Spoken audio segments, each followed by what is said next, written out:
Hello. So this is going to be a little VOD review of my no-hit run. Mainly to explain it, what the strats I used, if anyone fucking cares, but also I need to write some notes on this run for the video. So it's a double whammy. I should note that I did fully close the game, I think 2 or 3 times during this run. 2 of them, I was about to violently shit myself and didn't know if I was going to be able to fucking finish the run. The other one, I was just hungry. I wanted dinner. It's not a speed run. Well, I wasn't trying to get a fast time. I think the final save file comes to 1 hour and 45 minutes anyway. It's not the worst. Not the best. Yeah. Guess I'll just get playing.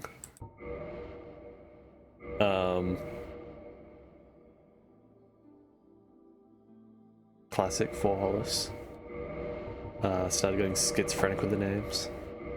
I think at one point I was writing just like a 742 Hollis. So because I'm not trying to do it super fast, obviously trying to do it in a fast amount of time, there will be some strats in this that are slow. You can definitely change them for a faster strat if you're trying to speed run through this shit, but I'm not. So I'll point those out when you get to it. I have a few strats in here that I think are a unique cook-up that at least from the guides on the Team Hitless website, they aren't there. In the 2 English guides at least, there's some strats that I cooked that aren't used. Whether or not it's because they're trying to be fast or what. I know one of them was trying to be fast.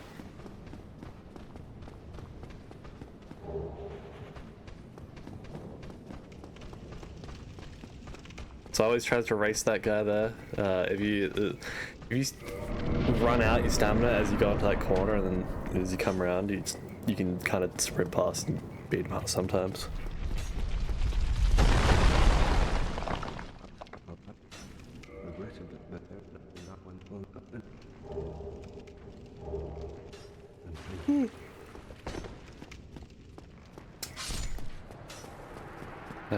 You'll see in the video, I once got hit by that ghoul when it was falling.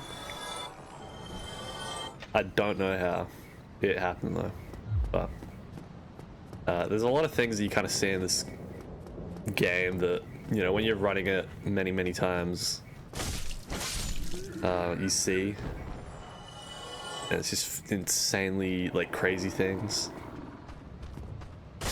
Like, typically, Smo is never supposed to be able to go over broken pillars in his boss room, but randomly in a fight, he once, in one of the runs, he fucking did that.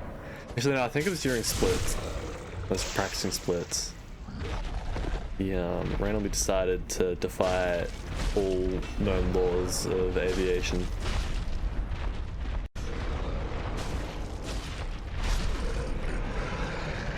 Pretty easy Asylum Demon fight. I think if you ever get hit by Asylum Demon, you might be built for this.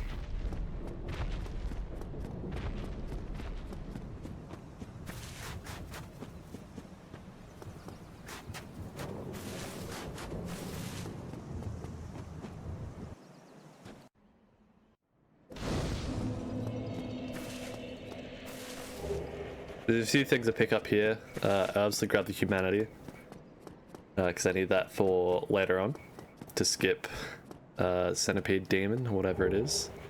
You grab the 6 firebombs because you need at minimum 4 to get through the ghouls or the first bell a bit easier. I then run up here and I grab this soul. So I've got a little extra money in the bank for when I upgrade the battle axe. And then I grab the 6 homeward bones here. There's some other shit in the other chests that you can grab, like the hunter's talisman if you're doing a regular no-hit run. That you grab those, so then you can easily get the crystal halberd. But I don't interact with mimics in this run, so I don't need it.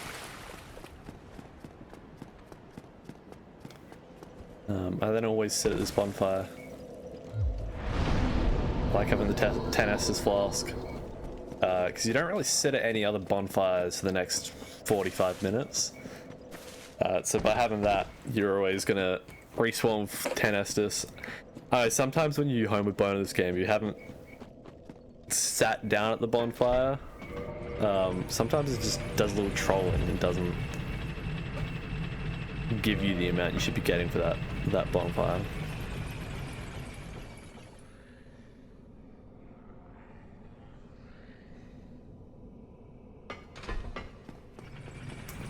Swing left here. I grab these souls, this extra thing of souls. A lot of strats don't use this. They'll get the extra the 2 extra things of souls I've gotten so far. Typically, at level 1, you're getting the battle axe to use that against.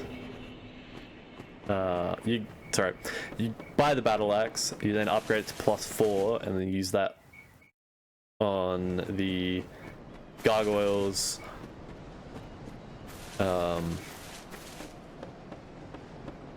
What's her name? Lava spider. Oh, I've forgotten her name. Quailag. And then the iron golem. I take the time to go back and upgrade to a +5 once I've cleared out the big knight that's in front of the firekeeper's soul. Makes things a bit easier. It only takes like an extra 2-3 minutes to actually do. Depending on your RNG, you can also get Titanite shards from the 3 skeletons out the front. But yeah, grabbing the extra soul from around that left and at the start and filing gets you enough souls to buy 2 Titanite shards. Coming into Valley of Drakes here, a lot of the time you sprint through these guys up the ladder, grab red tier stone, jump off and then sprint back. I got fed up with them randomly hitting me. It's already pretty RNG coming up to this ladder, whether or not they'll behave or not. You know, after 60 times resetting and running through here, you kind of get fed up with the potential of getting hit randomly. So I think in the run before this, I started homeward boning, and just doing the run back. It obviously it costs an extra minute or 2, but you know, if you're not trying to get like an hour and 20 time,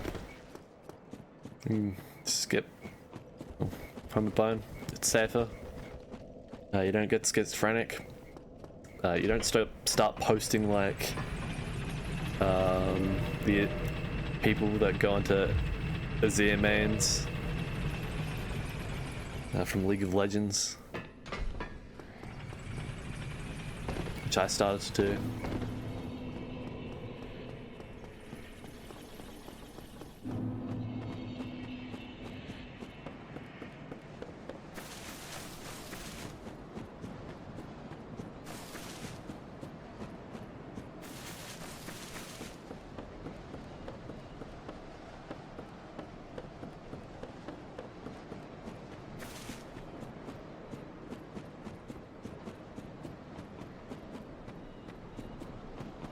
I don't know why I went up here. Oh no, I was trying to get a little extra damage on red tier stone. That's what I was trying to do.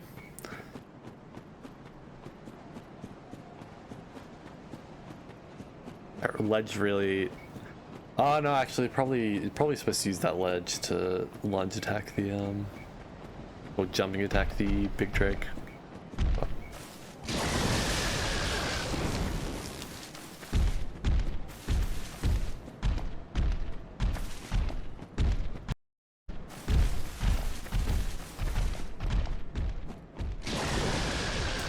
I don't know why there's random stutters in the recording.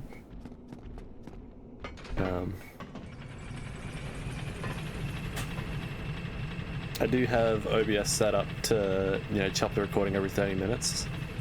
A bit easier to import into DaVinci Resolve. But DaVinci Resolve likes to do a little bit of trolling and stutter if it's overloaded with too much stuff.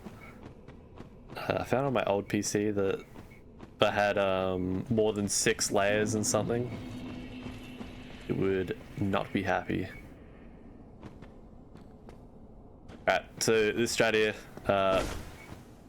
we want this Black Knight to die. It's extra souls. But it's kind of annoying to backstab him. We run around, jump, plunging attack.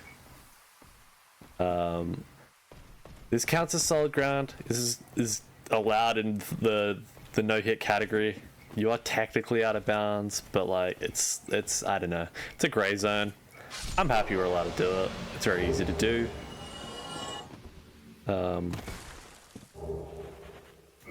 Obviously, my beloved Grass Crush Shield.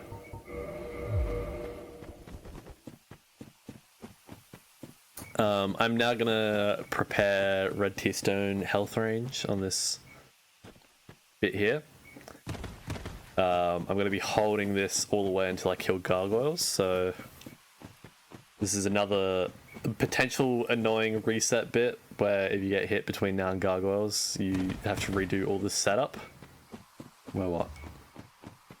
7, probably like 8.5, 9 minutes into this run. Doesn't seem like a lot. To be honest, it isn't. But there was a few Saturdays when I was doing this run that I'd get hit within this first 10 minutes. You know, either by something that was fair enough, like I shouldn't have been an idiot and gotten hit by it. Sometimes it's just some bullshit. Some bullshit happens sometimes, and that's okay.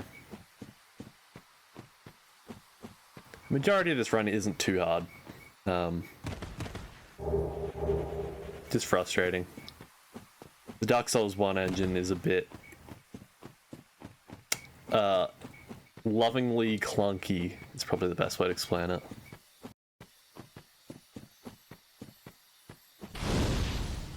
So it's very important to kill this lizard to get the 2 twinkling titanite. 2 twinkling titanite.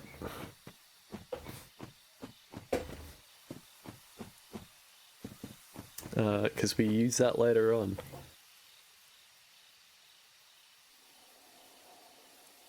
What am I doing here? Am I scratching my nuts? Gotta keep moving.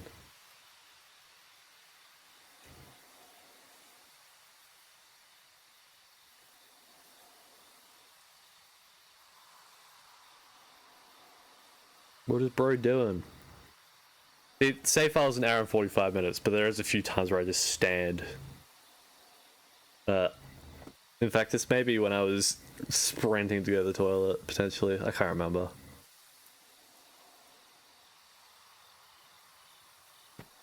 Nah, must have been changing music.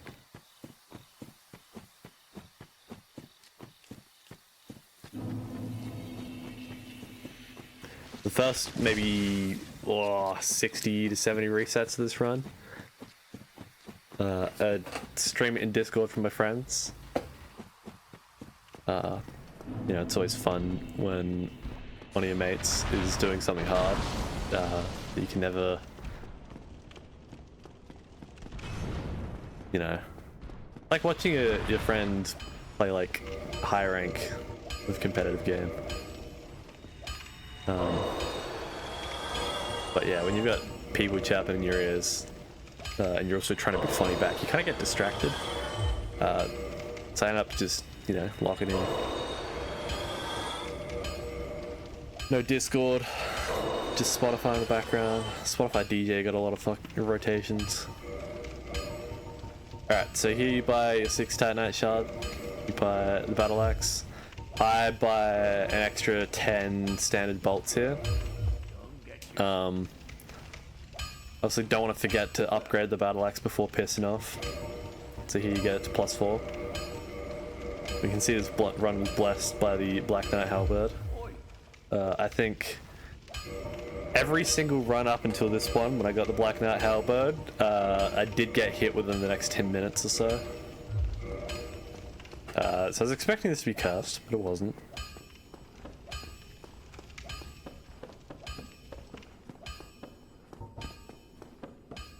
It might be fun in the future to do a Black Knight Halberd run.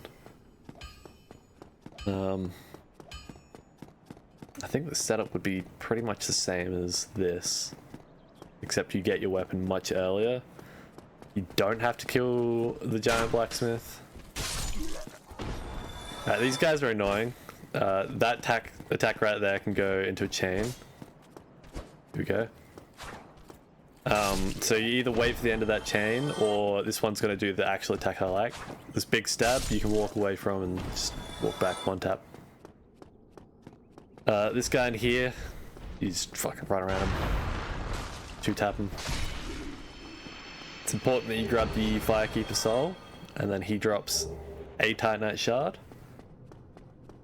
Then also want to set the elevator up. You need it later, and also if you're still practicing, you don't want to have to do the run back. Like at that point, might as well just reset the run. Probably takes the same amount of time.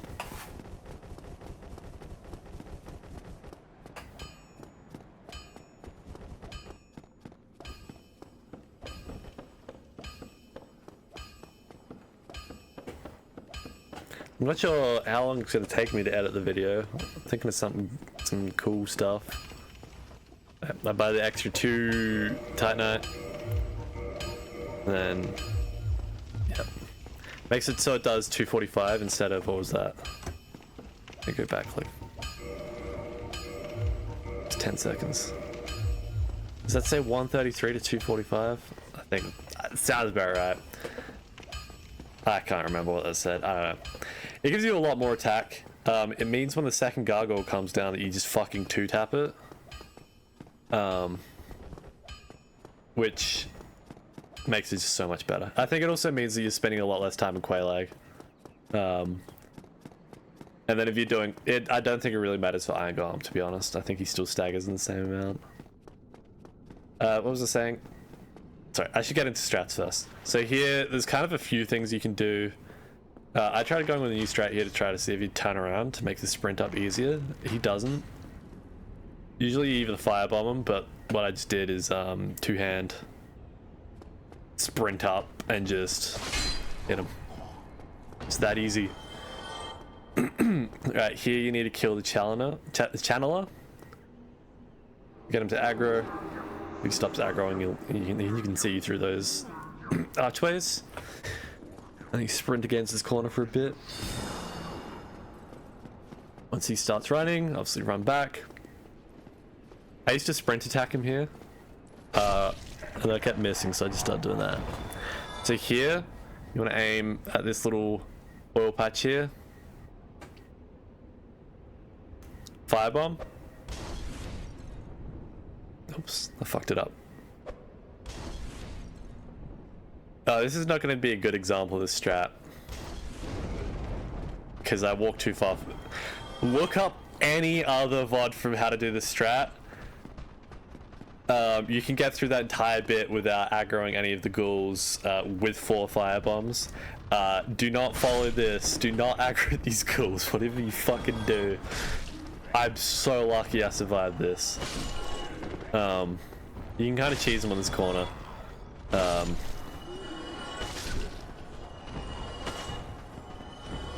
Once they're around the corner, be scared though.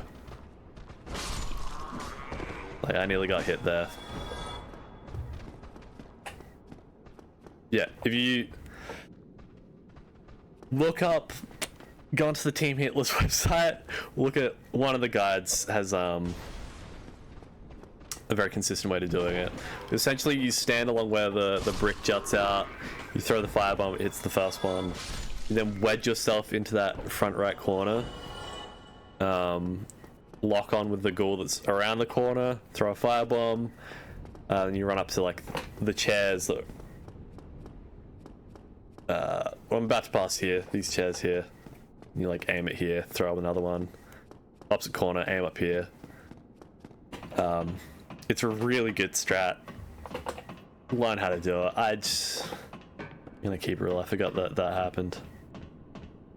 I'll note that down.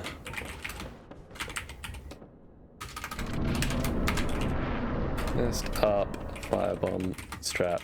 This is also an excellent one to learn. Learn how to line up the fast tail hit. I can't remember if this actually hits. I think it does damage if it doesn't hit the tail. Yep. So if you aim that properly, it instantly pops the tail, and you like staggers, turns around, roars, and then you can basically kill him before he does anything. And then with 245 damage, you just 2-tap him. There is some edge cases. It only happened to me once in all my runs, but sometimes when you hit that second gargoyle, if you don't hit it in the right spot, it just does less damage. Instead of doing 245 at +5, it does like 220. And then you don't kill him in 2 hits. And then he turns around and smacks you in the head.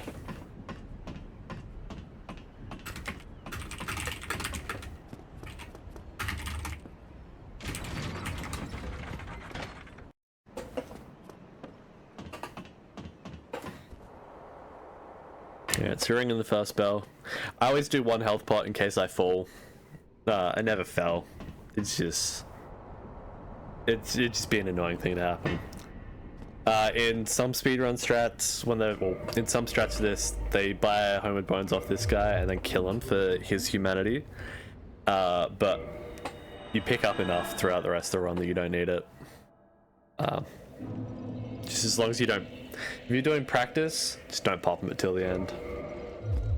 And so here we're unequipping the battle axe, because we want to kick Lautrec off the ledge. He wants to go on a nice holiday in Blighttown.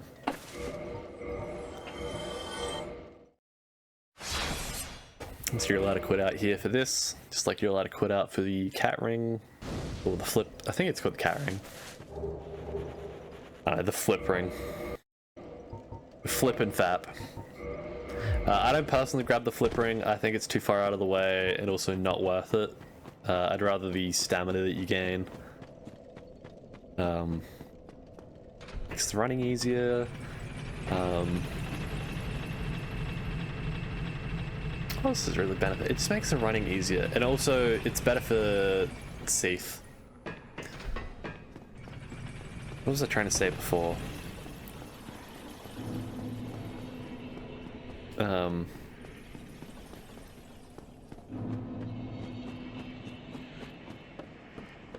Yes, so I don't know how long the video is going to take to edit. It's currently the 9th of April, and I'm kind of doing pre-production stuff. I expect, given my general timeline, that it's going to take probably a month of editing.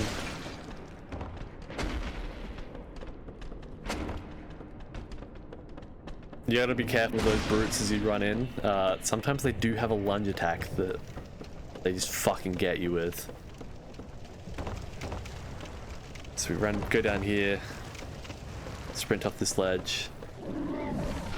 I have a friend who was just doing regular no-hit side by side with me whilst I was doing this challenge. And his best run is a 1-hit PB. And the 1 hit came from falling off that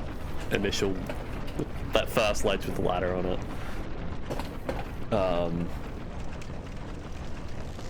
They've not run a no-hit run for a bit. They've done attempts since, but they were doing a new PB run. I think they were riding through Orlando. And on the slope down to the second tower with the 2 like bony bat cunts, he randomly died from the slope. He just killed him. Gotta love the engine. Alright, so because I don't kill the guy up top to get the blooming moss to cure poison, I'd wait for the poison to tick down to here, then health pot, and then have 3 minutes TikTok time. I'm gonna go... I need to pause the recording real quick.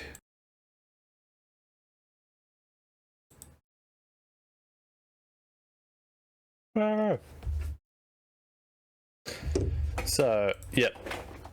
I think oh, did I already say it already? Anyway. Because I don't pick up the purple moss clump from killing the dark guy that's up top, I find he's a bit annoying to get and kill. If you're trying to speed run this, you kind of have to kill him. Can't stand around here waiting. But I choose to not take a silly hit from the dark guy or the mosquitoes that automatically aggro, and instead, you know, have this couple minutes to look at TikTok, reply to messages, go dig into my butt. But if you health pot around here, if you've got the fap ring on as well, click health pot here. You can kind of put the controller down and do whatever, because by the time you get back, it'll just put you into red tier stone range. I'm going to skip a little ahead in the recording, because I do believe I did put the controller down. I went to the top. You can see, yeah, perfect tier stone range.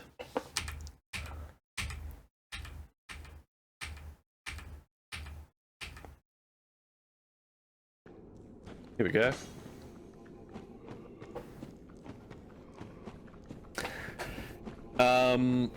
So the first boss that actually has kind of strategy to it,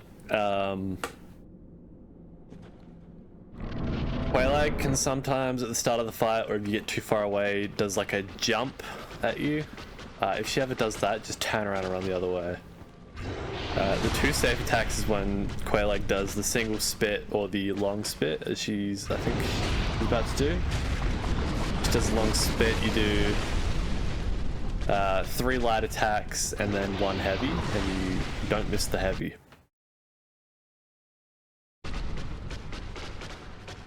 If she does a single spit, you can get a single attack in. You just have to be careful. She can do this double spit where she angles it a bit better. And those are your 2 free attacks. You can also go in on this if you want to go fast, or when she does the triple swing chain, you can kind of get in between her neck and legs. But then you just have to watch out, because she can jump back, and when she does a jump back, her body gains a hitbox that can hit you for a little bit of damage. So yeah, if you're trying to play it safe, just go on the spits. Other than that, if you're playing it safe, this fight is kind of just managing, knowing where you can safely walk. You see me do a little 360 on the camera there to double check that I've got no lava in the way. Didn't really do many long spits for a bit. She only did the 2 at the start or whatever.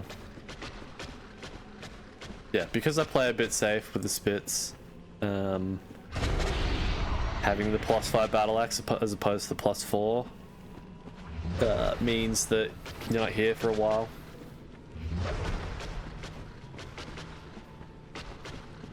Going for a long one, yep. 3, heavy. And then 1 more rotation on that, and she'll be dead.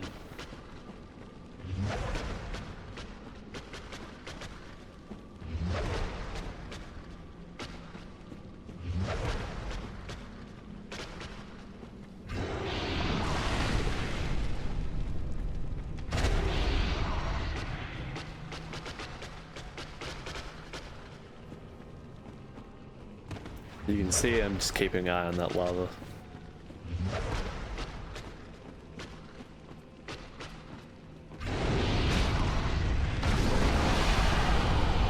easy fight.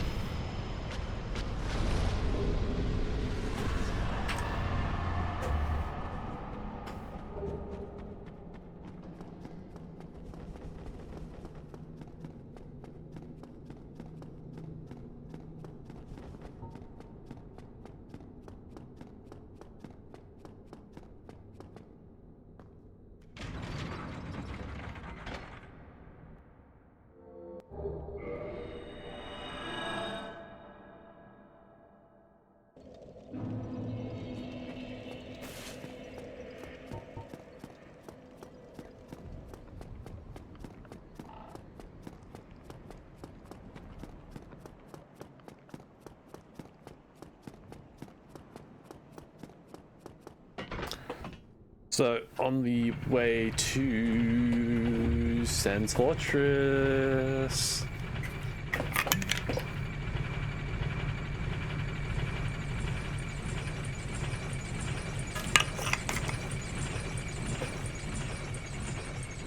This is the first time we're sitting at a bonfire other than the Firelink Shrine one.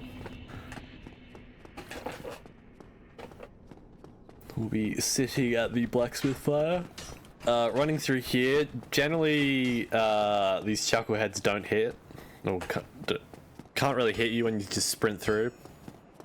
Just be careful as you sprint through, because the crossbow guy can shoot you from that distance. You get like I don't know how the way the projectiles work in this game. They can kind of move through the air, left and right, and track you a bit.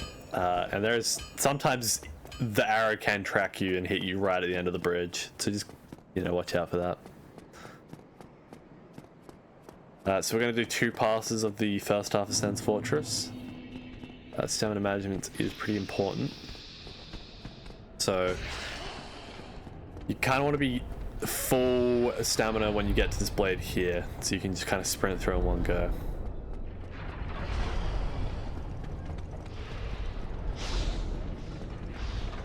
Sprint 1.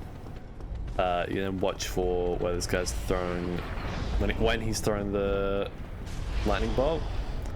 If you are able to get him to throw it in time with the swings, that is good. Otherwise, have fun dodging on the middle bit.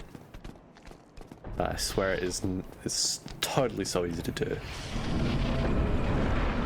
So you straight sprint through this, don't roll, just sprint. Sprint up. And we're dropping down on this one here to hit him. You don't have to fully kill him. He does not follow. This guy, give him some space and then just sprint past him. Basically always does that attack, and then you can just backstab him into the hole. If he doesn't get in, just make sure you get enough distance. So you can grab this slumbering dragon crest ring, which is pretty important. And then homeward bone. So you grab that ring because when you equip it, you no longer make any noise. So if a mob doesn't see you, they're not going to hear you. So a bit easier to run through things. It's not really useful for the first half of Sen's Fortress, but in the second half there is a one of those rapier knight things that you don't really want to aggro when you're doing RTS range. I'll point them out when we get to it.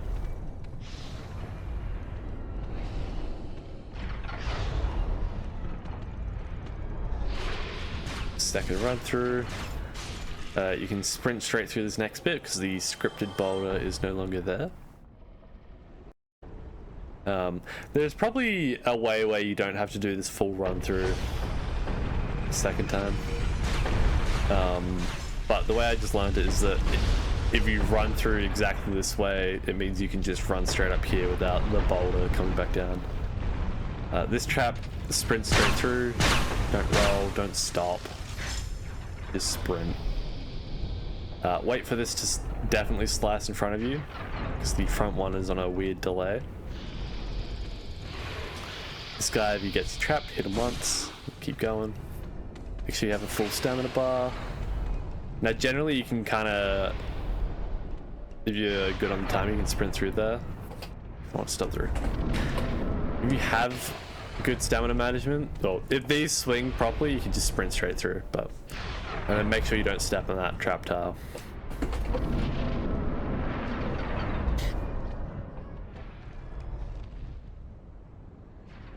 If you're trying to be fast and you're really good at this, you'd skip this bonfire.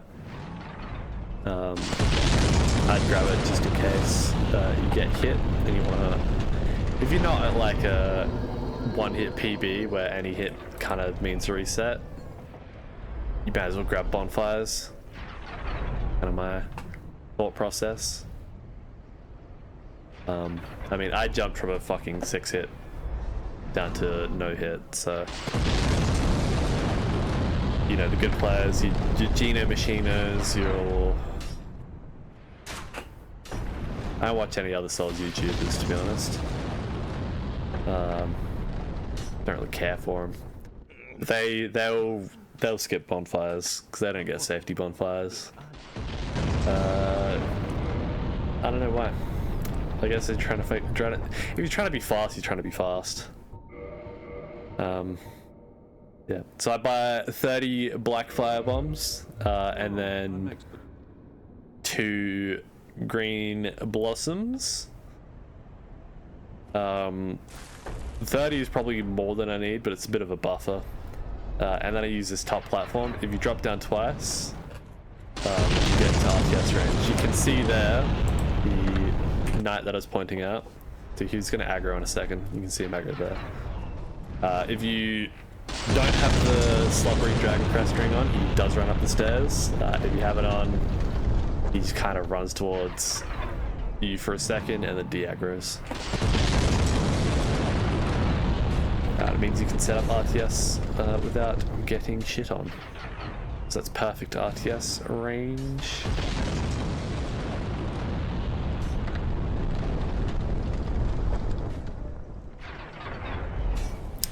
I'm not sure on the exact AI for where those big bombs get dropped, but it's generally in the area that you were, so as long as you're just sprinting through those bits, not lingering, you should never get hit.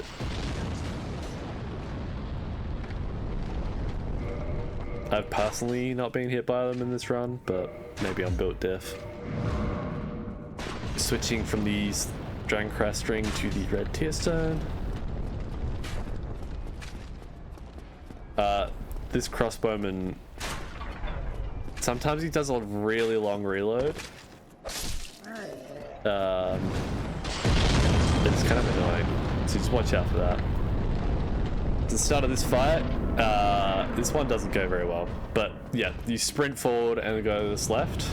That projectile always hits there, and you can go through his legs and hit him twice. The idea is that you kind of want to, if you get good enough RNG on that first attack, you can get quick four hits him, then he staggers onto the side of the bridge. You're gonna see this is not what happened to me.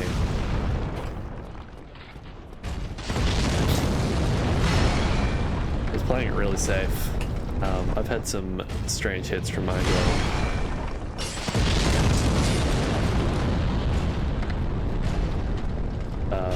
His grab can get you behind the leg as well, so watch out for that. But I made the mistake of not waiting until it turned, and look, depending on the day, if he gets knocked off here, he'll fall off. Well, sometimes he'll fall off and sometimes he won't. And you can see, he didn't this time. So we're just chopping away.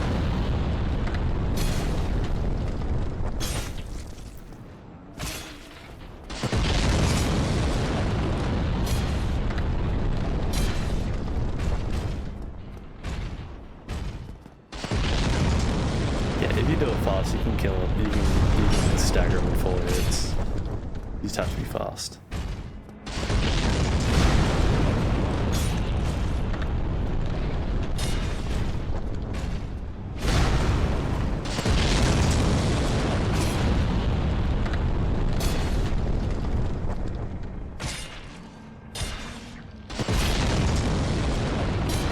So a few goofy mistakes so far, but nothing major.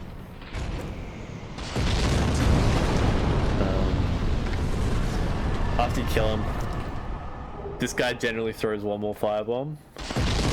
Something with AI, I don't know what it is, but he throws one more usually, so you just wait until he stops.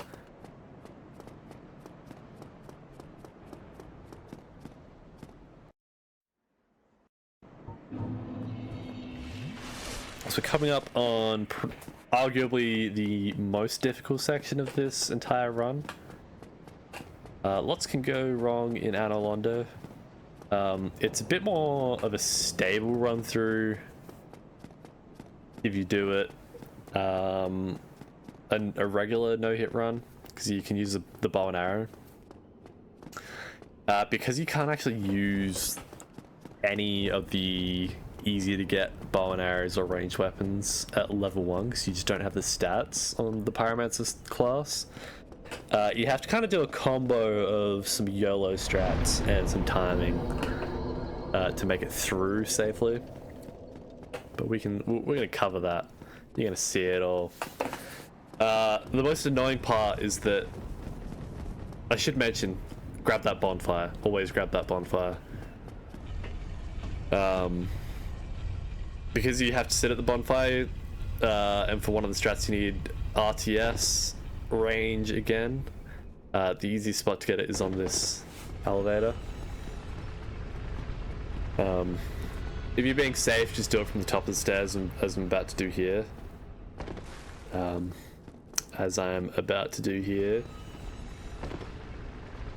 If you're feeling juicy, you can do it from the lift. I think any higher than I was, it gets a bit dicey. It's kind of... This is an annoying amount into the run. Well, we're looking at 40-ish minutes into the run. It'd be kind of annoying if you get through sends and then you die at full damage. So you have to be kind of fast running through there, trying to get hit by the gargoyle. So you walk until this guy drops down and you can one-tap him. You're then aiming here to get that first one to fall off. Just make sure he falls. And this one, if you shoot this wall behind him, he turns around. Makes this strat a bit easier.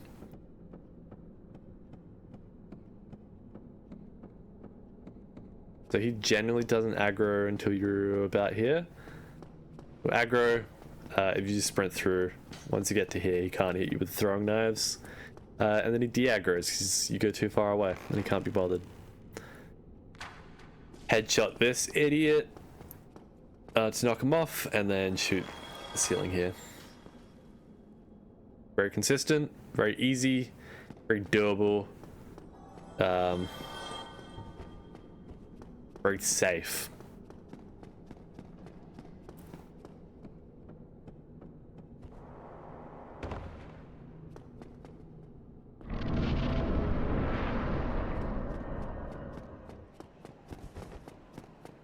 This is the first YOLO strat. I just run around the gargoyle. You can also just buy a crap ton of black fire bombs and throw them at him. I just prefer to do this. He generally gets stuck down there. If you're not dawdling, he also can't catch up, so sprint, sprint, sprint.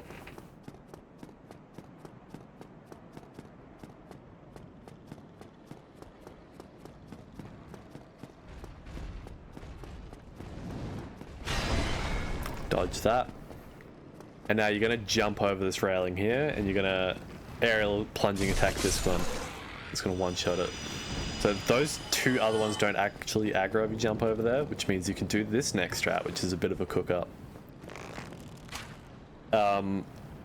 So this is a strat that I had implemented literally a run before this. And yeah, you're just getting the... I don't know the names of these mobs. You're just essentially getting that one to move out of the running path. I switched to the Slumbering Dragon Crest Ring here. it just makes them take a little second to actually react. Yeah, it means you don't have to worry about the one that's around the corner that you're running to meleeing you. They can have some bullshit attacks.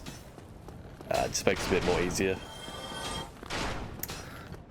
Running up here, you want to wait for that left one to pull back. Once you get to this bit, you're safe. RTS means I can stagger this guy every hit and knock him off. Quick health pot, because I don't want to die to this on accident. That's the first half of the hardest section of this game, I guess.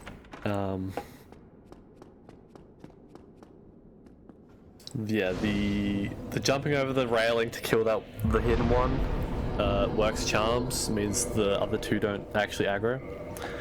And then yeah, literally the run before this is when I implemented the arrow distraction strap, and it makes that little bit just a lot more consistent at level 1, especially if you're not trying to fight those two geezers. So we sit at that bonfire. We're going to run around the top here. We're going to go collect the weapon that we're going to use for the rest of the run.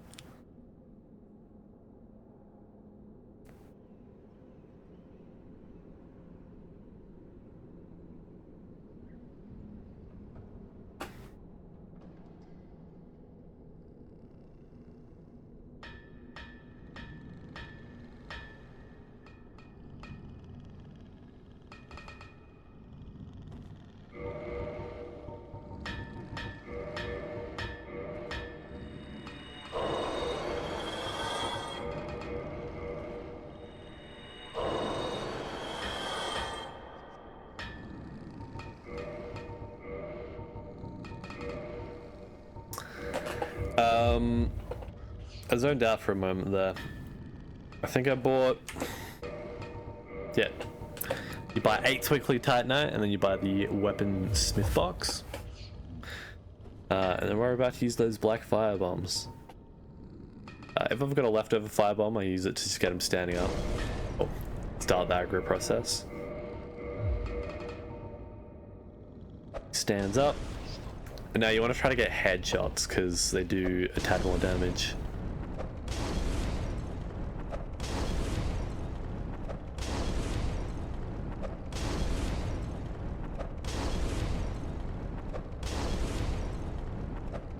So that's 9 black fire bombs plus 1 regular. Get the blacksmith hammer.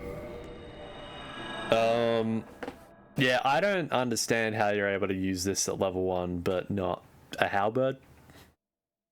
Doesn't make sense, to be honest.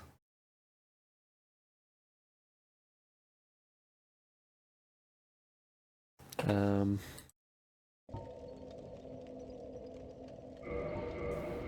think that was a considering sprinting to the toilet angle. So because you get the weapon smith box, you can upgrade the blacksmith hammer fully at this bonfire.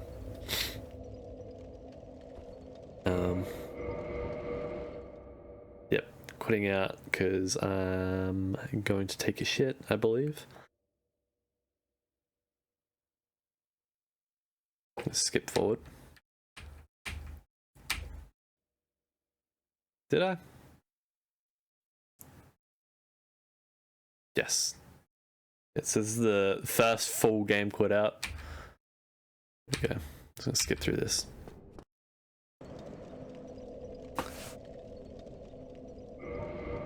This is a strat that I'd picked up quite recently. Am I gonna do it? Oh, I'm not. Okay, you can, if you take off the... You can shoot the wall behind this guy, and he turns around, and you can go up and one tap him from behind. Or you can just do that. It's pretty safe. You're gonna do 2 of these off the top.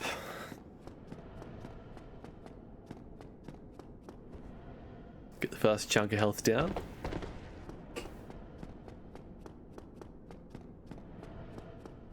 And do the jump strap.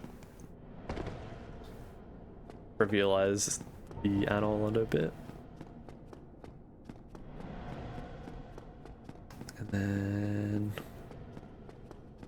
wait the green blossom here. I can't remember the duration of that. Jump down and get to RTS range. It's just good to have the green blossom in this fight.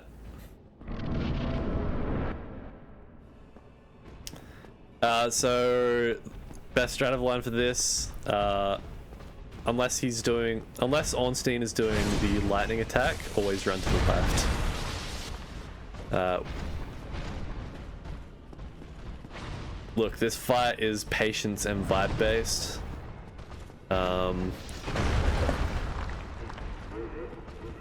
Yeah, if you get 2 sneaky attacks in on Ornstein, it staggers him, and then your third attack will do a little extra damage because he's staggered. Look, I've had attempts on this boss where I've done first phase in 30 seconds, and I've had attempts where the first phase is 5 seconds. You just have to be patient. I think I got a pretty fast one. Or not, I can't remember.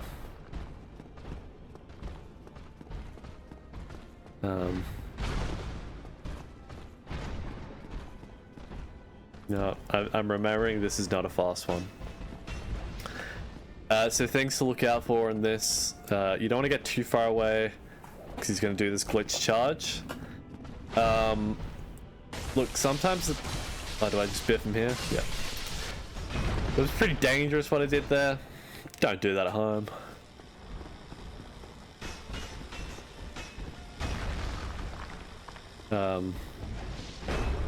Look, there's probably better guards in this fight. Scary things in this phase is being in the wrong position for the charge. So you either want to play on the pillars and you can kind of stick the charges on the pillars, or you want to play close.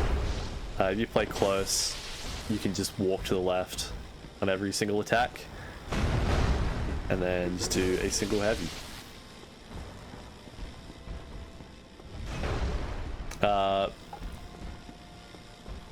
Technically every attack apart from the charge in this phase is punishable. This jumping smash is probably the safest, but this is not punishable. I forget about that one. Do not try to attack on that.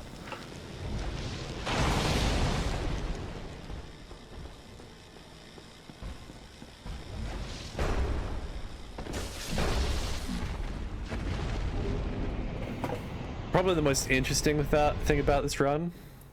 I'm currently tabbing out to message my friend who was doing the Soul Level 1 run at the no-hit run at the same time.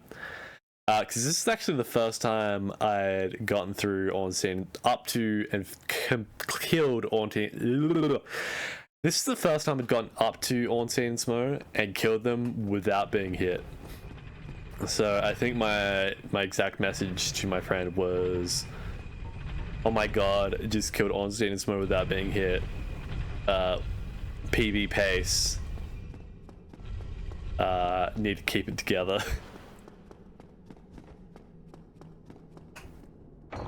So we're going to open this up and we're going to instantly shoot the beautiful view with an arrow. As far as I can tell, the only reason why we do this is because it makes the big knights despawn that are between the Nahyeahnah bonfire and going into Seath's archives. That's it. So you Homeward Bone, and then we're going to teleport back to Firelink.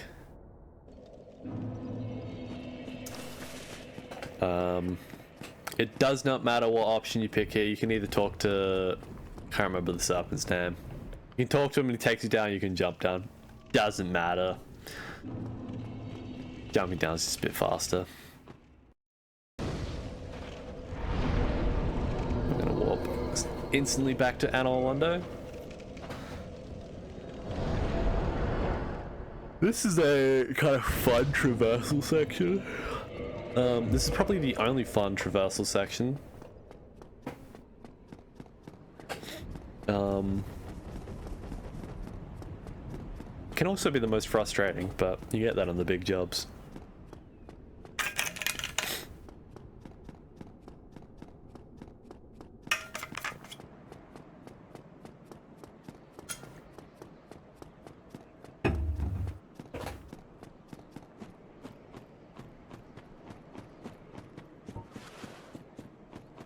Getting out the bow.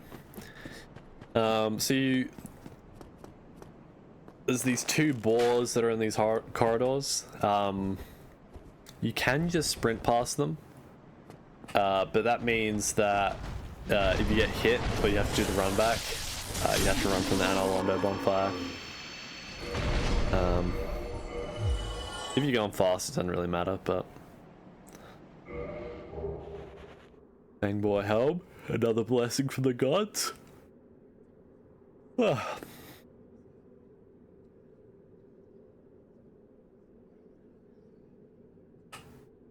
this one, you kind of loop around it and then you attack it once it's done its little charge.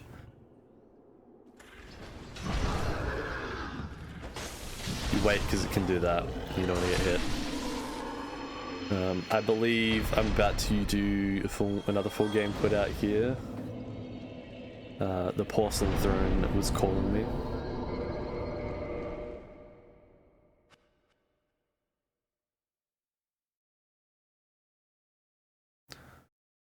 Show me the quit out.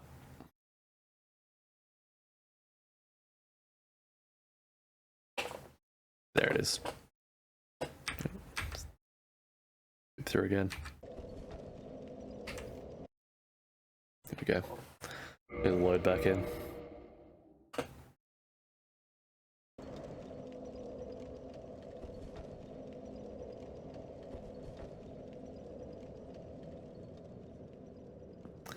Alright, so there's a few things that we need to process in this next bit. So there's an archer that will shoot arrows at you. So on the second one that hits this plinth is when we're going to start running, because this other one, this guy's going to start running towards us. It's arrow 1, arrow 2. So you want to run on the right hand side of this doorway because there's a guy to the left. And you're going to run around this guy on the left hand side because, as you can see, there's one that jumps out.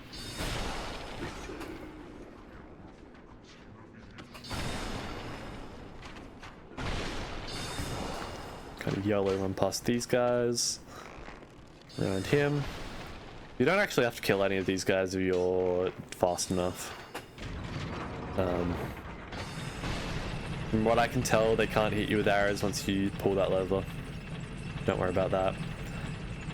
We're about to be doing another, I guess, glitch slash skip that is allowed. So your right roll, your front roll, you line up your souls bar with the corner, and then you roll and you see the candle. This means we skip the guaranteed hit from Seath, which is allowed in the no hit category. I just don't want to do the prison. I don't have Coca-Cola the old-fashioned way. On this ladder, don't try to fast slide down because this guy will hit you. Go down a little bit further, like instantly hold left analog down, and once the first arrow misses you, then you can do your fast glide. Picking up another safety bonfire here.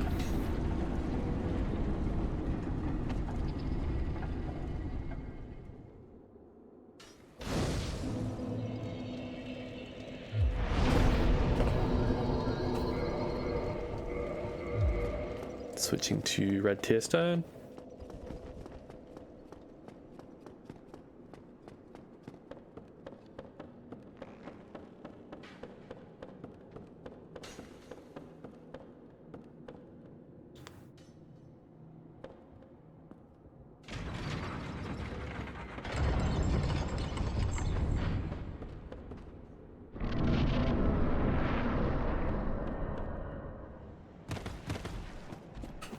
This run through is pretty safe. Again, just don't dawdle, and those guys generally can't hit you. The geometry and the hitboxes where you can run here is a bit jank. You you know, you can randomly slide off things through here, so just be careful in the crystal cave. Roll onto this guy. If you don't heal from that first drop from where that ladder is, then you can go here or from here. Run up a little further. Drop again from that kind of blackened spot. And that gets you in perfect red tear stone range.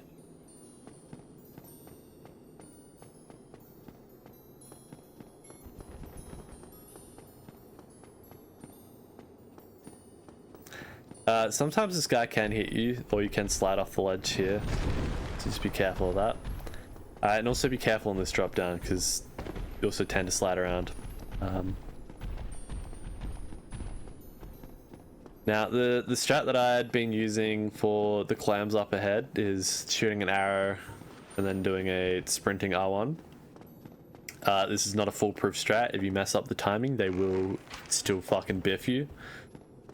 Other strats that I've seen be used is you run and round them all up so they're all aggroed, and then you get them all the way back up to this bit that I'm standing at, and then you just sprint into the boss room and hope like hell that none follow you in.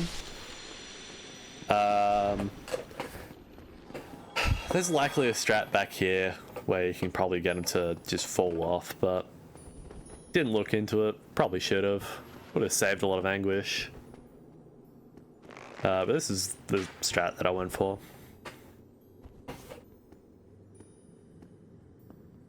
You can also running heavy attack them, and it does one-shot them. The timing's a bit different though. Whereas this, you can, if you hit that first R1, there's always a follow-up R1 or light attack. Yeah, you just gotta make sure your timing's right, or you get knocked the fuck out.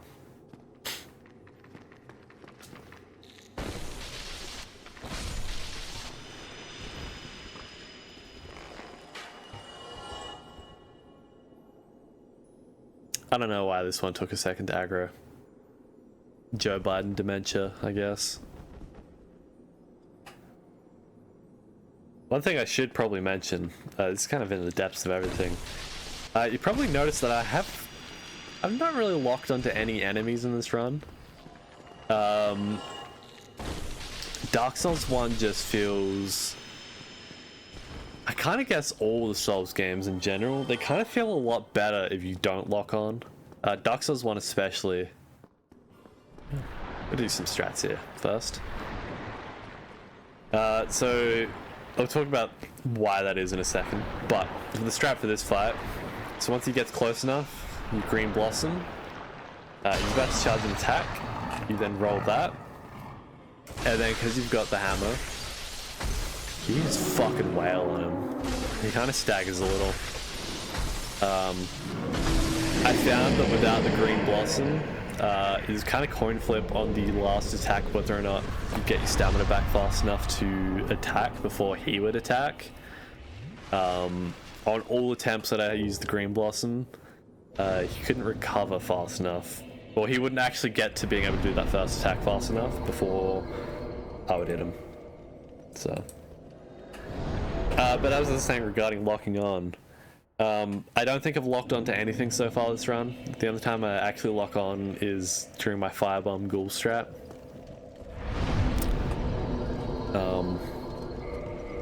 That is because when you're locked on to enemies in Dark Souls 1 specifically, you get put on, I think it's an 8 very strict directional way that you can, or directions that you can actually roll.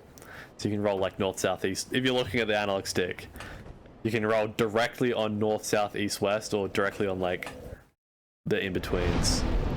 Can't roll on any gradient between those 8 directions. Why did I quit out here? I don't close the game completely. Oh, nope, I do. Okay.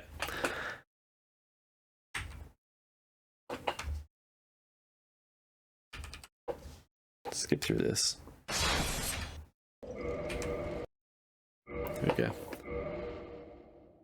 So yeah, staying unlocked. Yeah, your rolling is much better. Unfortunately, unless you have a pro controller or a controller that has buttons on the back, or like extra mapped buttons, that does mean you have to play in claw grip. The funny thing is that playing in claw grip for long periods of times, I've got big hands. I'm a tall motherfucker.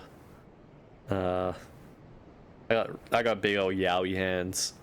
It means that when I'm trying to claw grip on whilst the PS5 controller is probably one of the bigger controllers, it probably has the perfect layout for my hands. Claw gripping for 8 hours of time with this controller is not good. For me specifically, so I end up actually starting to get wrist problems, which is great. So there is some strats that you can do for this bit that makes it a bit more consistent. The way I do it, 99% of the time is fine. 1% of the time I'd have a skeleton follow me down that ramp and get me in the bum. So results may vary. I kind of just sprint through.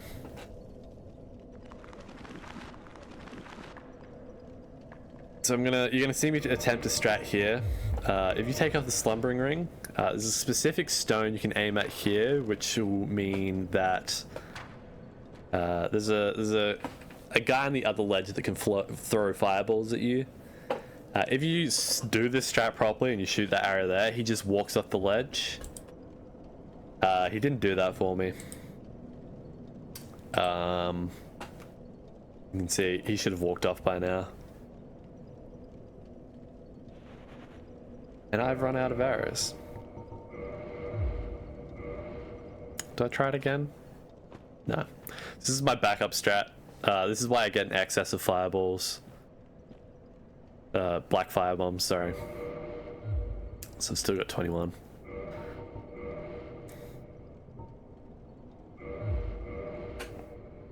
So you kind of stand back and you aim up, and you can kind of alley-oop the fire bomb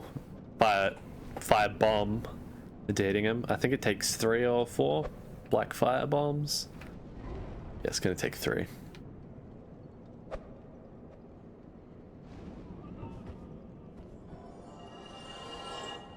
So now we're gonna kill some skeletons.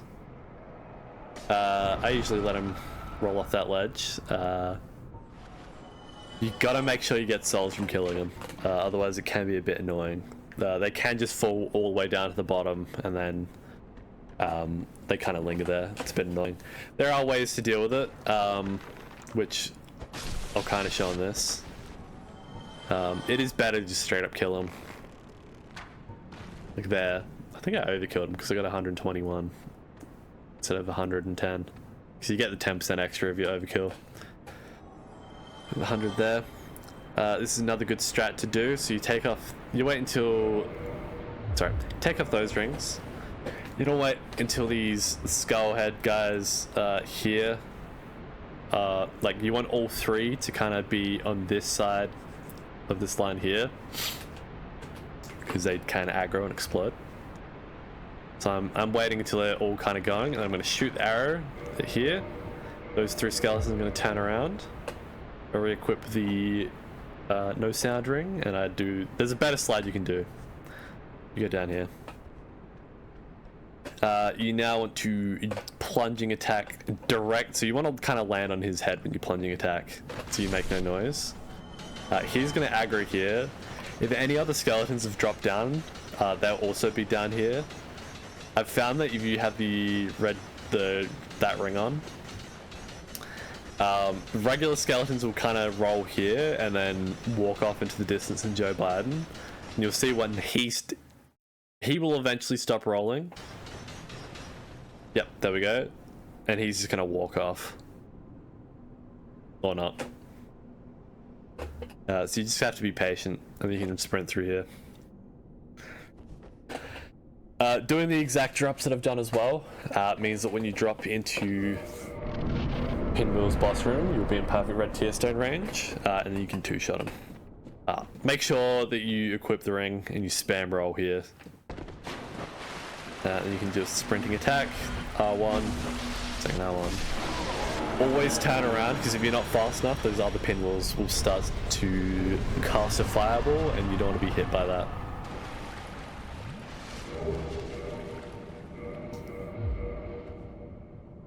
Mask of the Father, third blessing of this run. Before going further into the Tomb of the Giants, I just make sure I'm basically fully healed, because we're about to be doing a drop in a second.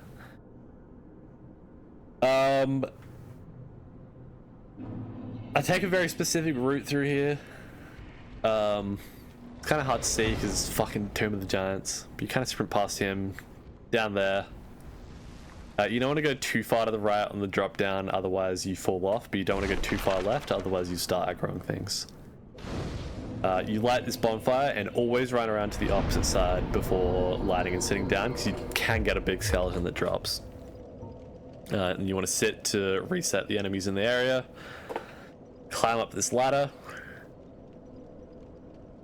And then you walk straight past patches onto this ledge, get kicked down. You gotta grab the skull lantern and instantly bonfire.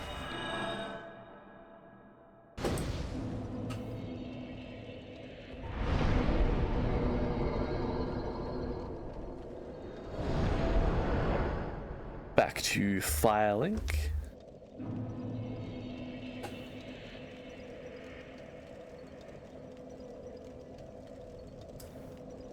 Having another Joe Biden moment where I'm just not moving.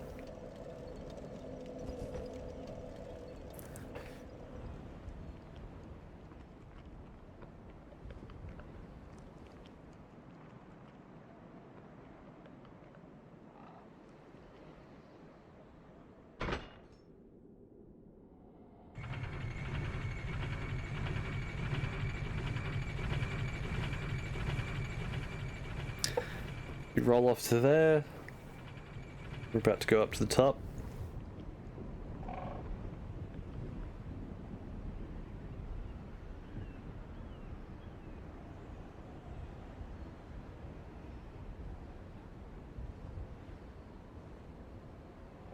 And then we're gonna carry on a bowl until we get picked up by a bird. It's an hour and 15 into this recording. 30-40 minutes left.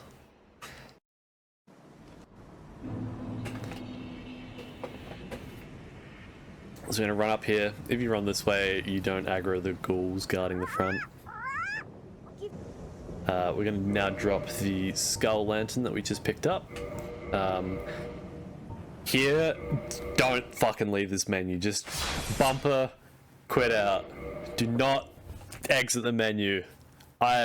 It's so annoying if you accidentally exit too fast and you just fucking backstep off this ledge. Do not do it. It's embarrassing. You lose aura. No one will text you back. We're breaking the FAP ring. Ring of Fog. So Ring of Fog, beautiful ring, obscures you in fog. It just means that your detection radius is lower. So if you wear this and the no sound ring, it's a lot harder to get seen. We reject Patch's apology. You get twin humanities, and make sure you finish the dialogue, otherwise the Nito boss fight will glitch out. Running through here, you would have just heard there that an enemy nearly... if you run against the wall, it will never hit you, but... run forward here, then to the left, and we're going to roll off the back. I know it's kind of hard to see Tomb of the Giants. Once you do the run through enough, you'll be chipper. So the reason why we have the fog ring and the no sound ring, obviously the run throughs are a lot easier if your detection radius is very low and you're making no sound.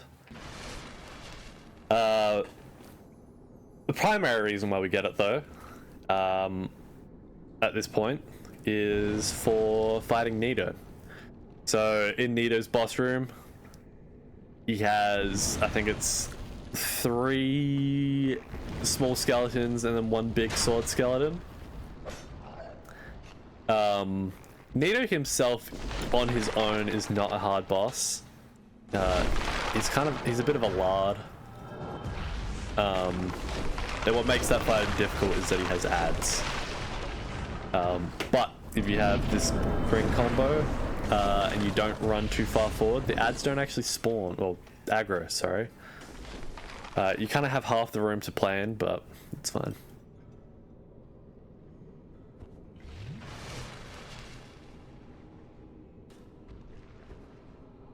So he does this scream attack. He's about to do it. So if you stand still and you block, he can't actually hit you with it.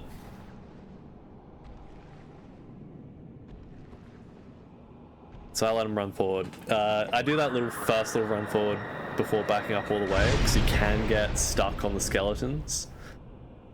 If you get stuck, you kind of have to homeward burn.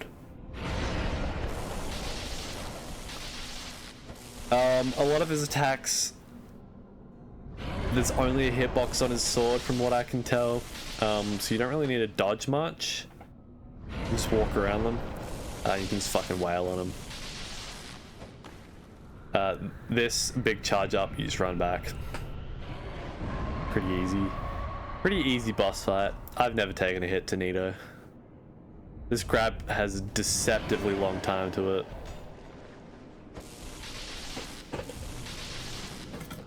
Gonna do another charge up.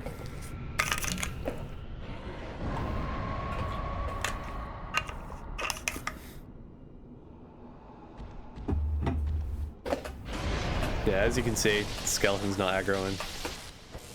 He's fucking wail on him the entire time. He's going for one final charge up. I think it was probably 5 or so runs before I got this one.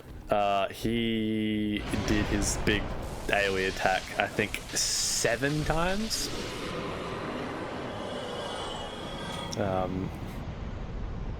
You can believe that I had a reasonable reaction to that.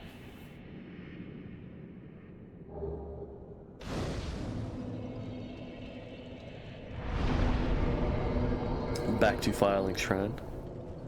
A lot of the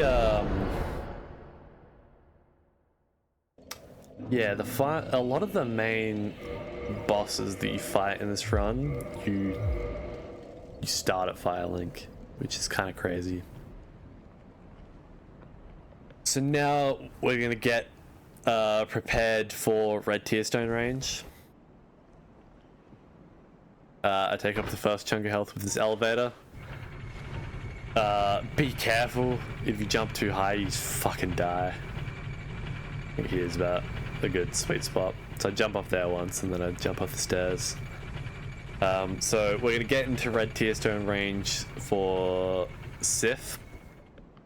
We're getting into the range now because we want to kill Andre on the way.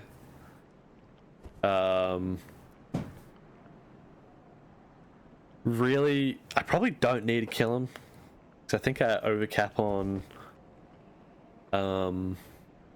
humanity by, I think I have an excess of 3 or 4, but he drops, I believe, 2 twin humanities and the Crest of Artorias, and because it's so easy to get into RTS range, you can one-shot him with a heavy, so I just do that. But you know, I got bandos. I could probably just buy the crest and be fine. I don't know, man, it doesn't really matter.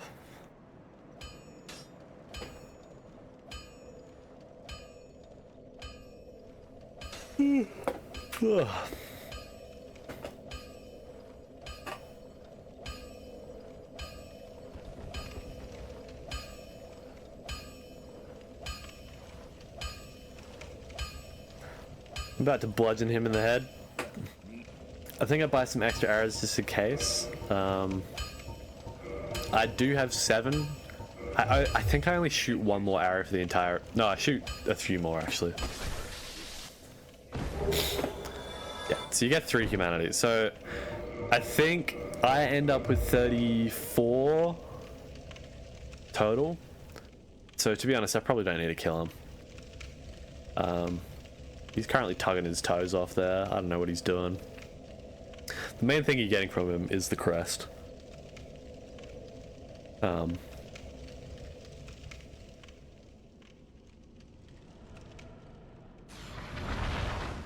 through here. Another guy I've never been hit by. But he has projectiles, so just watch out for him, I guess. These lashes coming up. Again, you can kind of one-shot them with your heavy, with your light attack, but if you don't do it fast enough, you trade hits, and that's not good. Because their lash can come out pretty fast, so just be careful.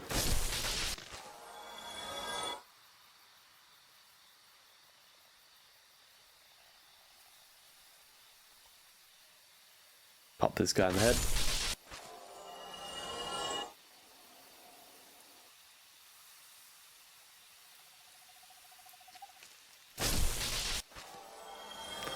Bosh. Bish bosh bash.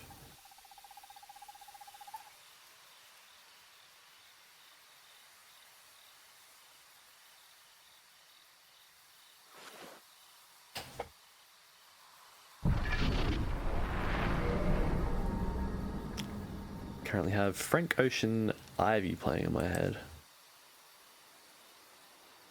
Thank you, Spotify DJ. So running through the garden, I put on the, zero detection rings. This means no one sees you, makes it a bit easier. If you're struggling to not get hit by the wolf, you can get the flip ring there and take it into this fight. It's the only fight that I found it useful on. There was a while where I was testing it out just because for some reason I kept getting hit by Sif. So I was just playing super aggressive, so I'd end up under him, so we'd do a jump back. I just changed the way I was playing.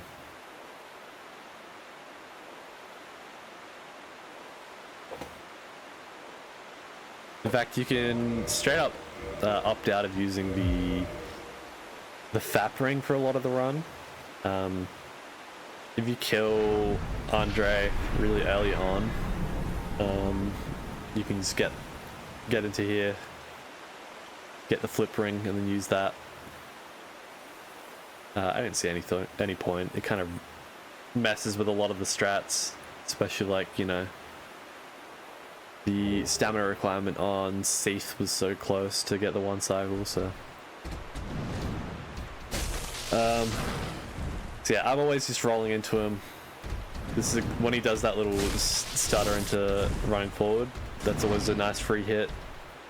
And I always roll, attack once, walk away. Yeah, it's really scary when he does that combo, but it does it fast.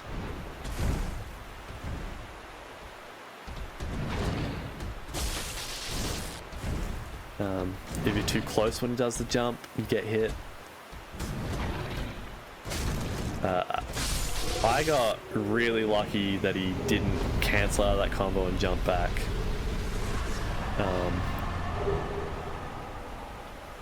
It was very ballsy of me to go for that second hit.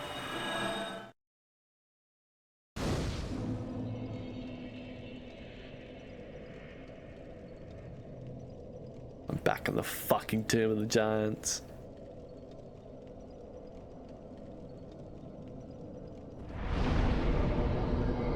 Back to Firelink Shrine.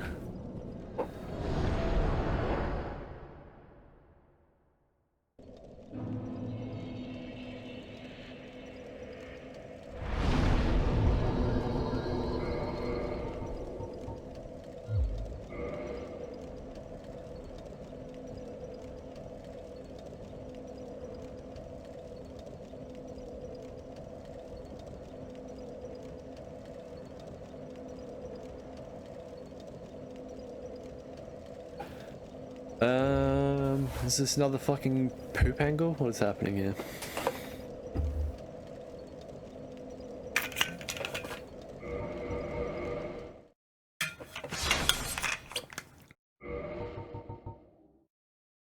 Yep, it's another poop angle. Skip through.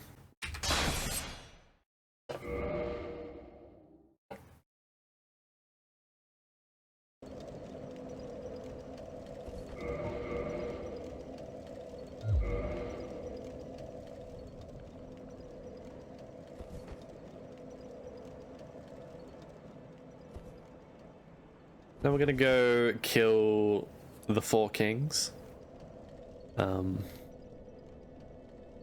It's interesting, they call them the 4 kings, but you can kill them on 3 kings. In fact, you can one-shot the 4 kings. You can one-shot the first one and overkill it so bad that it just deletes the entire health bar.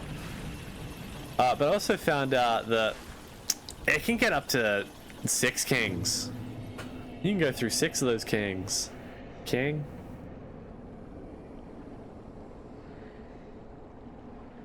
Importantly here, roll into this jar and get the transient curse. So this is going to allow you to hit the wraiths that are floating around this area. I've seen some strats just fully opt out of trying to kill the wraiths. 75% of the time you're fine, you don't need to kill them. That other 25%, they get really fucking annoying and hit you in random spots. So, look, depends if you want to, you know, 1/4 of the time just get randomly hit. Again, another one of those strats where I'm not trying to speedrun it, so I can take a little extra time. I kill this one and I kill this one. You're gonna run forward on this bridge and do a little loop. Just gonna draw out the one that's hidden just inside.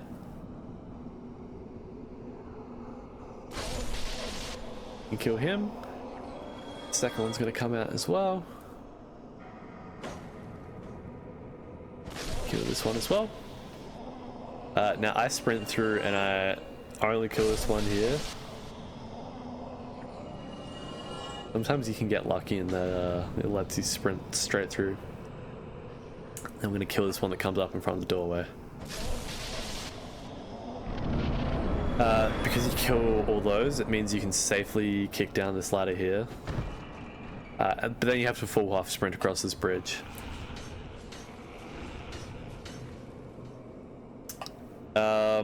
So the furthest you can go down the staircase without it being a problem is the last step. So going down the last step means that they all piss off over here, so you can see there's one here. But then it means the ones that are inside the little structure to the left, they can also aggro if you stand down the bottom too long.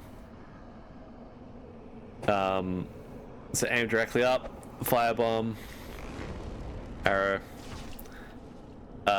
Listen out for the ghouls down, or the wraiths down there. They can sneak up and hit you.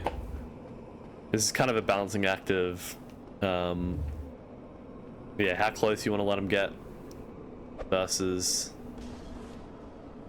how many firebombs you can throw. If you do line it up perfectly, you can just bish bosh bash, get them all in one cycle, but I was playing very safe. It's fair enough, you know. Hour and a half into this recording at least, or hour and a half of gameplay. Getting hit by one of those cunts sneaking up is kind of annoying. Up here, you kind of want to walk around this edge and take it slow, because this one can reach out and hit you. You want to sprint up and past.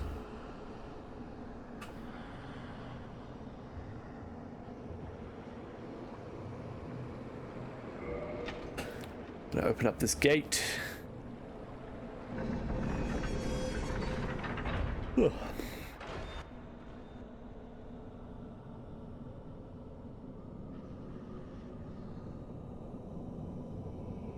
Jump down here. You want to sprint through because there's 2 wraiths above the head that you don't want to hit you. And there's also one of the dark wraiths as well that can catch up to you. So I get my red tier stone range on these stairs. This fight you have to go the Covenant of Artorias ring so you don't die to the abyss, and then the red tier stone ring.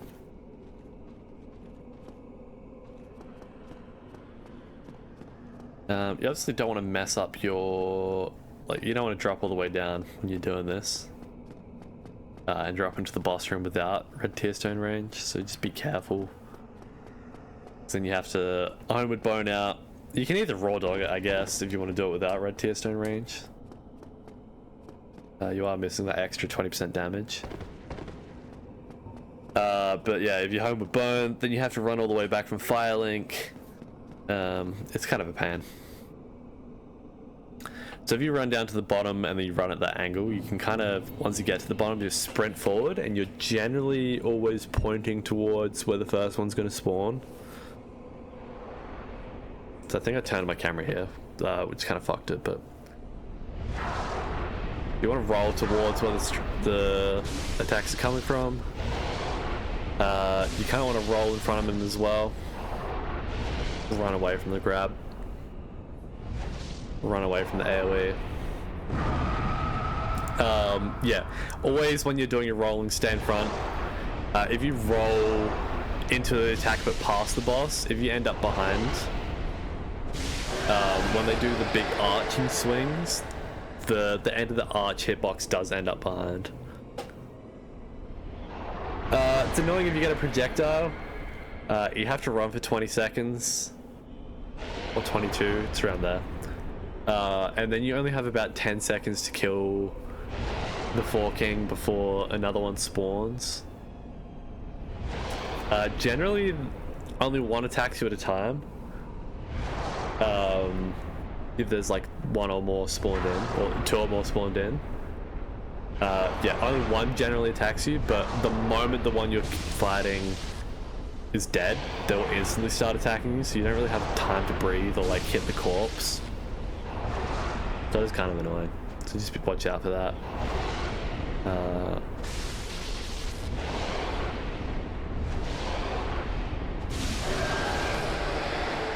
You can generally get 2 auto attacks in on the dead body to chip down the health bar a bit. Yeah, just roll the attacks, get a single hit in.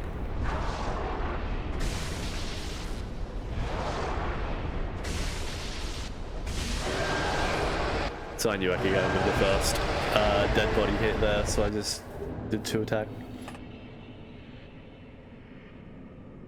Now we're about to get to the easiest traversal. Arguably one of the easiest bits. I leave Ceaseless Discharge and Bed of Chaos as the last 2 bosses before Gwyn. Because, let's be real, they're the fucking easiest, the hardest to mess up. You don't need the RTS ring. And you don't need the Hornet ring or anything yet. In fact, I think you could arguably run through the rest of the game up until Gwyn without the fucking hammer in your head.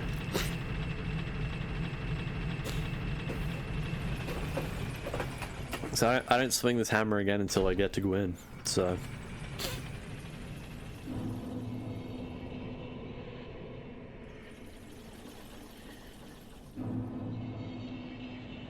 So far, you know, kind of the fuck ups that I've had. So I'm talking like the messing up the firebomb strat and the ghouls on the way to gargoyles. That was a pretty bad mistake. That could have gone pretty pear shaped. But you know, missing the firebomb strat and gargoyles, not too bad. You know, messing up Iron Golem, not getting him knocked off the first try. It's kind of bad, but he's an easy boss, so it's fine. Not having that fireball guy in the graveyard bit fall off properly, it's fine. I had a backup strat, just a regular strat. yeah, really no big problems so far apart from the ghouls. However, there is one big problem coming up. I'm not going to spoil it just yet. That did nearly cost the entire run. I don't think I would have recovered ever at all. I don't think I would have run this run again, to be honest, if the mistake did actually affect me.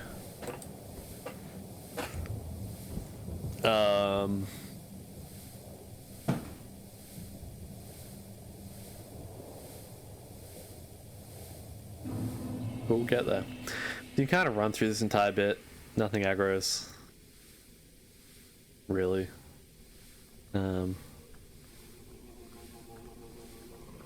Love the little chant that those guys do.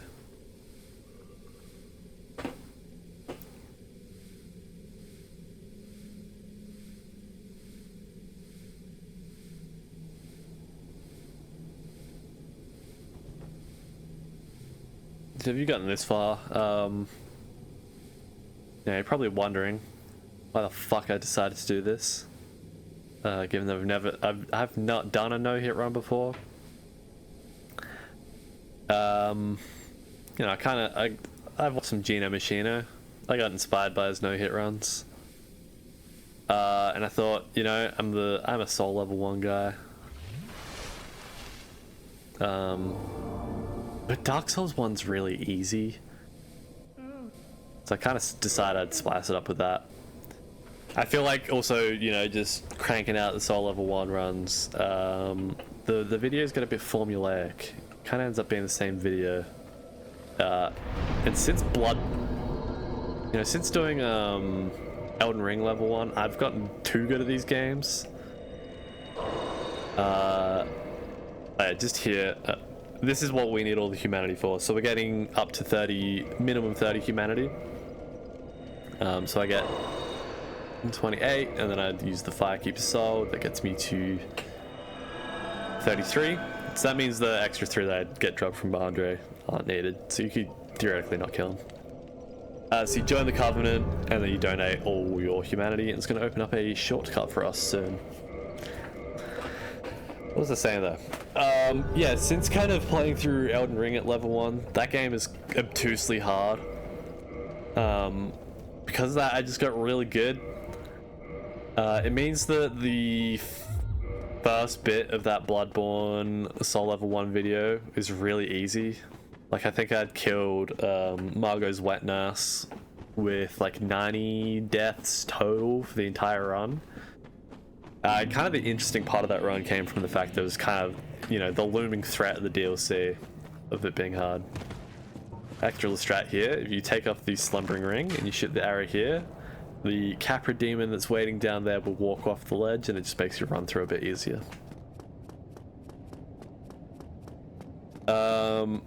So yeah, I got really good from, you know, the Bloodborne DLC. You know, you saw everyone probably saw my 300 deaths or 400 deaths to Orphan of Cos. But then doing Dark Souls 3, I was like, oh, I know this base game is a bit harder than Bloodborne for most people. And you know, having to kill Dancer real early so then the rest of the run's not too terrible.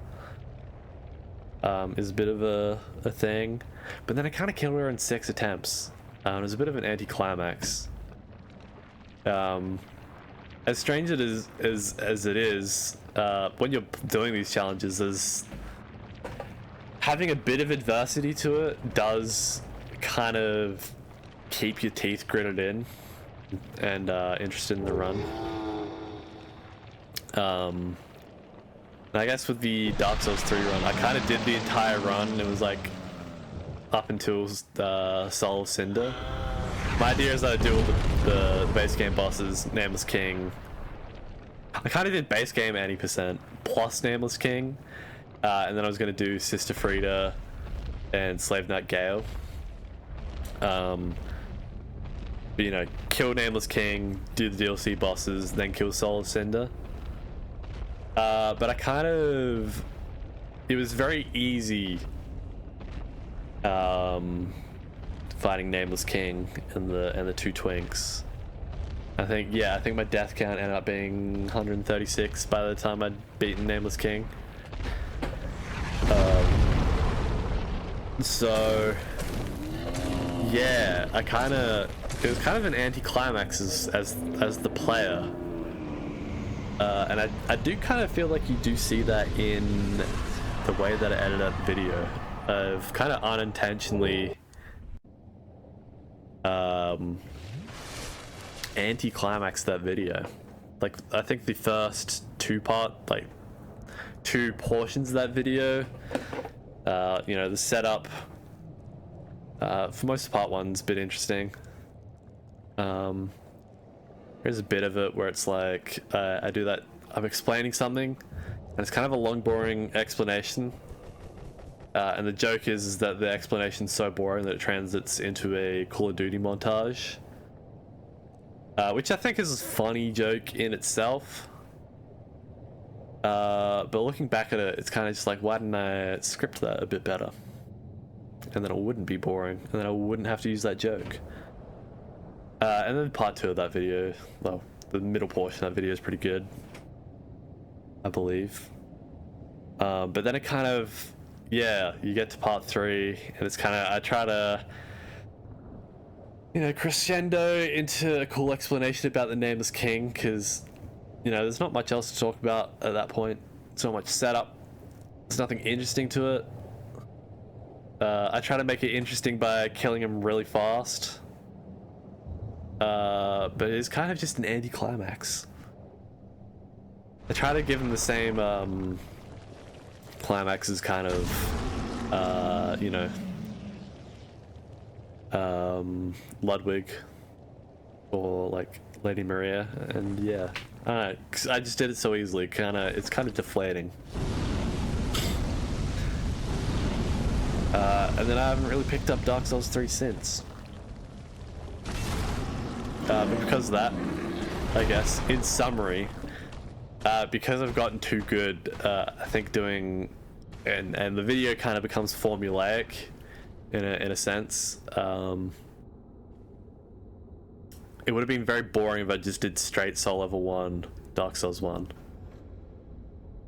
So and then doing it as a challenge where you have to do it multiple times, kind of, do a bit more of a narrative to the video, which it's not edited yet. I'm hoping, you know, when this is uploaded in retrospect, future me can look back and have a pretty cool video. Anyway, so that's the shortcut that we go through for spending our harder 33 humanity. It's really only 30 that you need, and that means we skip the centipede demon, because that is quite a annoying boss fight, and what's the point in doing that if you can just skip it? Very important. Punch his cunt's tail. If you just run past him, it means that he's always looking at you and he can instantly react when you run past, but if you punch him, he has to turn around, and it gives you a bit of extra leeway. Always look behind, because you can do that ranged attack, and then by now he just, yeah. So going into Bed of Chaos, you minimum need 2 fire bombs if your aim is very good, because we're going to do the firebomb strat. Very good strat, a very simple strat, a very consistent strat. Do the strat every time you walk into this boss room. You simply need a bomb, or something that lets you aim, and then black fire bombs. Pretty simple.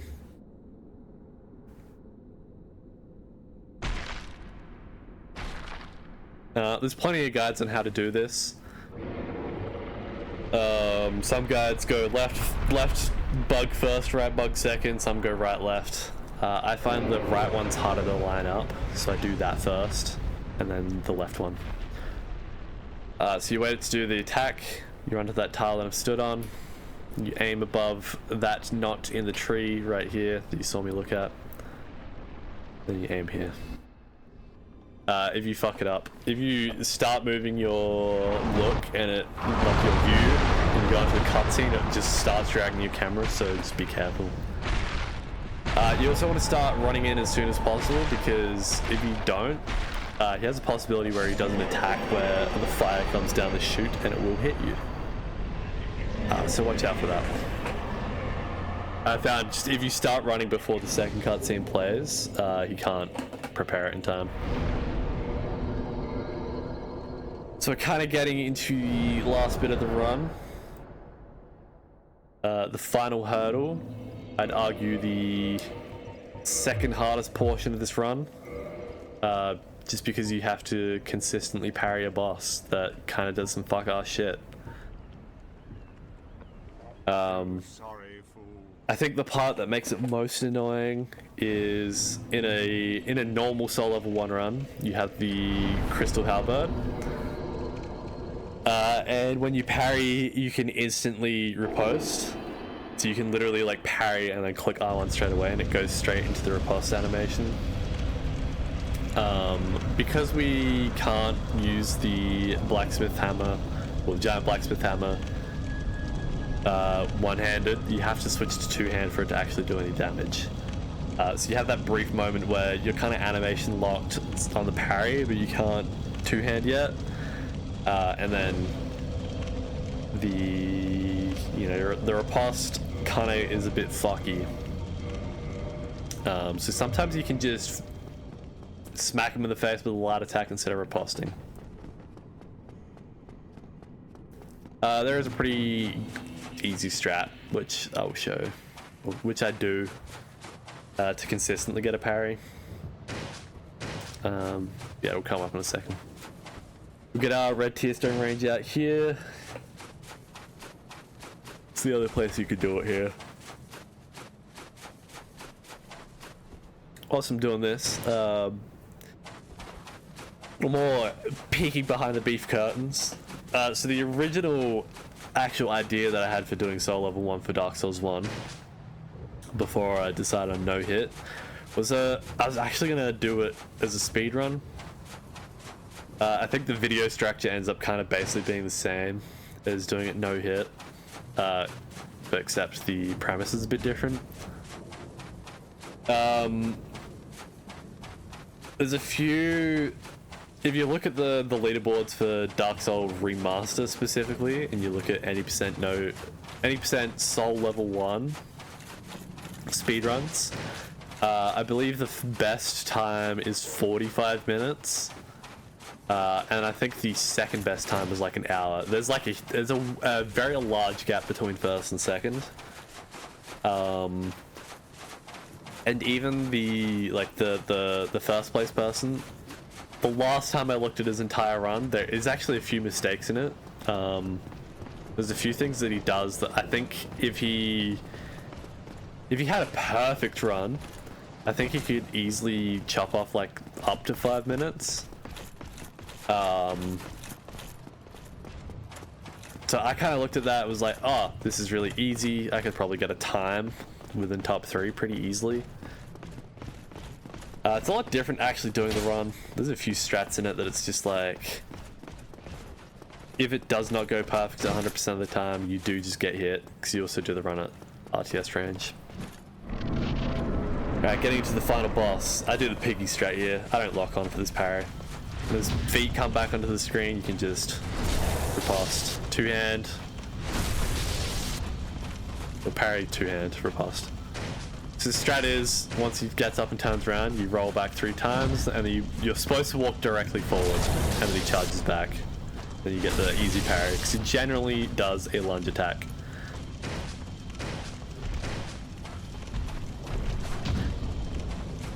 He'll always try to gap close when you do it properly, and they're the easiest attacks to parry.